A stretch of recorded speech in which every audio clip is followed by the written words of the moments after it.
pessoal, bem-vindos a mais um programa da Oficina de Casa.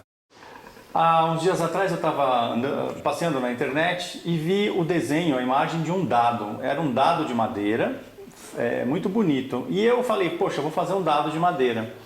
E aí vim aqui para a oficina ver o que eu tinha de madeira. Há um tempo atrás eu consegui numa madeireira, eu passei para ver uma madeira e vi num canto um monte de retalhos de madeira que iam para o lixo. Eu falei, posso pegar? O cara falou, pode e tal. E eu tinha lá, por exemplo, um pedacinho de caibro, de IP. Era isso aqui. Totalmente esquadrejado, perfeito. Então, o que eu fiz? Eu simplesmente cortei fazendo um cubo de madeira. Então, eu quero passar para vocês como fazer um dado, que eu acho que é uma peça bastante interessante. Se você vir esse dado em cima de uma mesa, por exemplo, certamente você vai pegar ele na mão. É uma peça bonita, né? Lúdica, eu diria. Então, como fazer um dado? Primeiro você precisa ter o cubo de madeira. Depois que você tiver o cubo, você tem que fazer as marcações para fazer os números. Então, número 1, faz uma diagonal. Duas diagonais, achou o meio, é o número 1. Vai fazer um furo aqui. Número 2, a mesma coisa, uma diagonal, acha o meio e joga a mesma medida para os dois lados. Achou o número 2. Número 3, a mesma diagonal, você acha o meio, põe um furo, a mesma medida que você pôs no 2, para cada lado, você repete aqui. Número 3. Número 4, duas diagonais. A mesma medida que você pôs aqui para o 3 ou para o 2, do meio para as laterais, você repete aqui 4 vezes. Matou. Número 5. É a mesma coisa do 4, só que você vai botar um bem no meio aqui, que é o cruzamento das duas diagonais.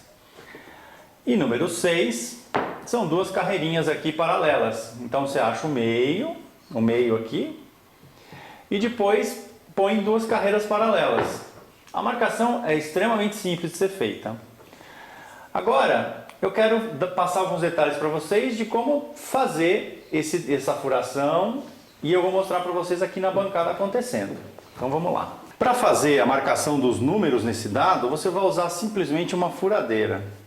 Eu estou aqui com uma furadeira que tem regulagem de velocidade no gatilho. Então você regula a velocidade. Eu vou usar a furadeira na furação normal e não no martelete, que essa também tem essa função. E logicamente eu estou furando, vou furar no sentido horário. Também tem o seletor de sentido de rotação. Essa furadeira é um relançamento da Bosch, que se você comparar, por exemplo, com o modelo anterior deles mesmo, que eu tenho os dois modelos. Esse modelo era maior, agora ele ficou menor e ficou mais ergonômico em função das borrachas para segurar e tudo mais. Então assim, para você ver como as coisas vão evoluindo.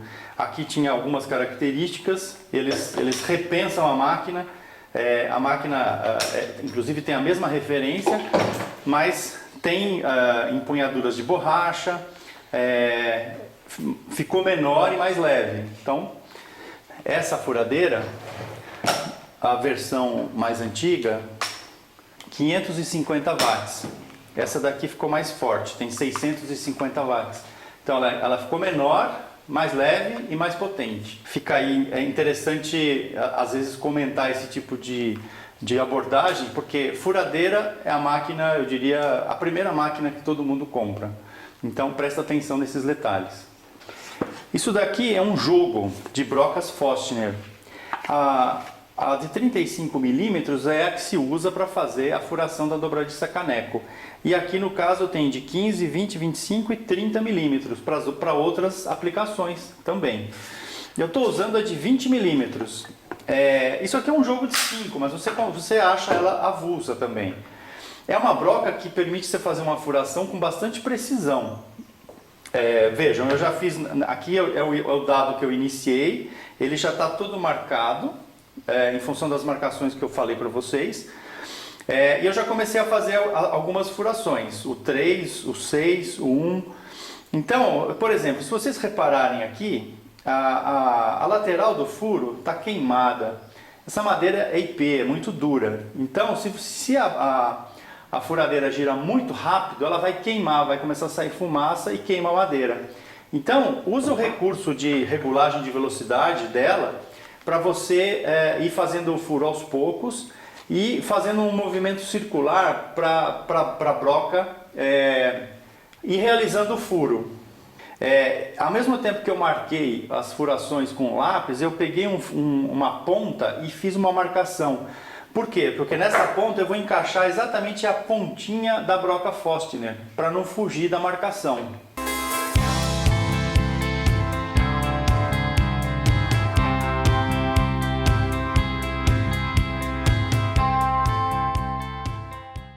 Vejam, só comparando esses furos, eu furei com uma velocidade maior, eles queimaram. Esse daqui, fui controlando no gatilho, como eu falei, e tá aí, ó, não queimou. Então, esses detalhes são interessantes na hora que você está fazendo uma peça, porque te dá um resultado diferente.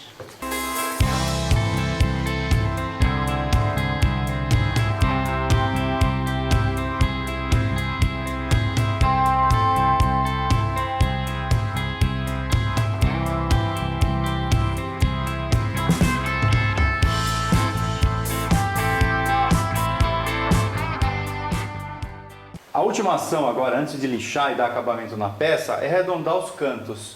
Se você não tiver, por exemplo, uma tupia laminadora, que é o que eu vou usar aqui para arredondar, com uma fresa meia cana, com rodízio, isso é o que vai dar o arredondado nos cantos. Se você não tiver uma tupia laminadora, usa uma grosa e vai arredondando e ajeitando a curva da maneira que você preferir.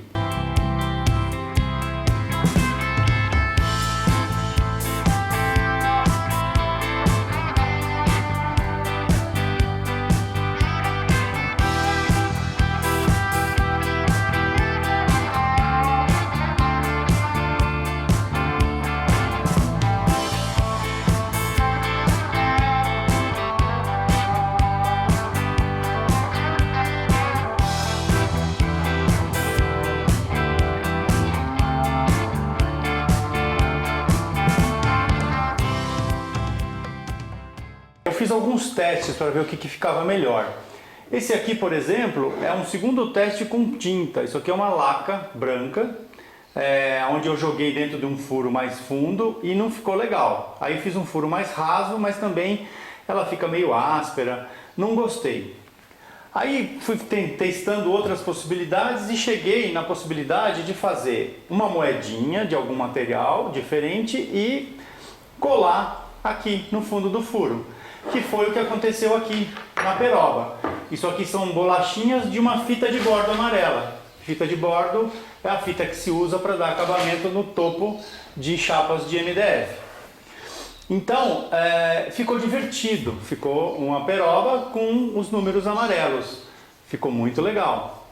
Esse daqui, como é uma madeira mais escura, é IP, eu peguei folha de madeira, essa folha aqui bem clarinha, que eu não sei que madeira que é essa, eu acho que é perobinha do campo, e cortei as moedinhas usando um furador. Na realidade é um vazador. Então, para vocês verem como faz isso, põe a folha em cima de uma madeira firme, posiciona o vazador.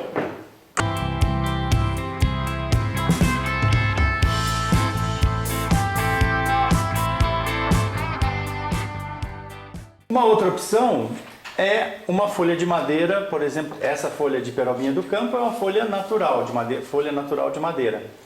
Essa daqui é uma rádica de embuia, já é bem mais escura. Então imagina se eu colocasse, por exemplo, na embuia, um pedacinho de madeira mais escura. Daria outro efeito. Então essas composições é que você precisa pensar. Branco, por exemplo, isso daqui é um pedaço de laminado PET branco. Também é outra opção. Vamos colocar aqui para vocês verem. Outra opção. Então assim, é botar a imaginação para trabalhar, mas pensando no acabamento, que fica um acabamento bonito. Imagina você vendo essa peça numa loja para comprar. Você vai comprar, certamente. Bom, então eu cortei as bolachinhas mais claras para colocar aqui na madeira mais escura. Eu vou colar isso usando adesivo instantâneo, porque aí é só passar um pouquinho, aplicar a madeira e ela já seca.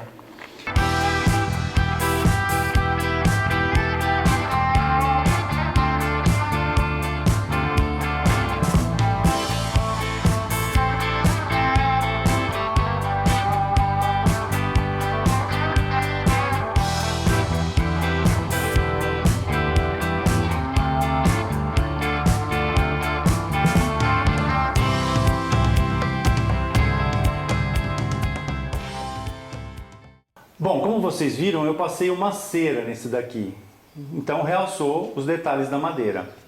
Eu gosto muito de dividir com vocês as coisas quando elas dão errado, porque isso pode acontecer e vai acontecer com vocês. Quando eu estava furando aqui, ali na bancada com a furadeira, vocês lembram que eu estava fazendo um movimento para ajudar a broca a fazer o seu corte. Aqui no número 4, esse furo, ele deu uma fugida. Então, assim, é o cuidado que você precisa tomar na hora que você estiver furando. Eu acabei fazendo até com uma certa pressa e ficou feio. Então, assim, presta atenção, porque o bonito é essa simetria, vejam. Tudo certinho, tudo alinhado. Então, presta atenção nisso. Com relação ao acabamento também, quanto mais lixado e mais perfeito ele tiver, e a posição dos números também, melhor. Lembra-se que eu falei que eu estava furando e estava queimando a madeira? Olha aqui, ó. Ficou um anelzinho escuro. Então é outro detalhe. Então, assim, são coisas que na hora que você está fazendo, elas acontecem. Então, acha uma solução, aprenda e procura resolver isso nas próximas. Bom, esse foi o nosso programa de hoje. Eu diria até divertido fazer dados de madeira. Crie o seu, viaje, misture materiais. Porque aqui o que conta é a imaginação. Mude o tamanho, faça dados um pouco menores, um dadão maior, divirta-se. Vejo vocês no próximo programa, eu e o Ney estamos esperando vocês. Deem aquele joinha pra gente e um grande abraço. E divide o nosso trabalho nas suas redes sociais, ajuda a divulgar a cultura do faça você mesmo, que é muito legal. Essa coisa de inventar, de criar, de botar a mão na massa. É isso aí, um grande abraço, até lá!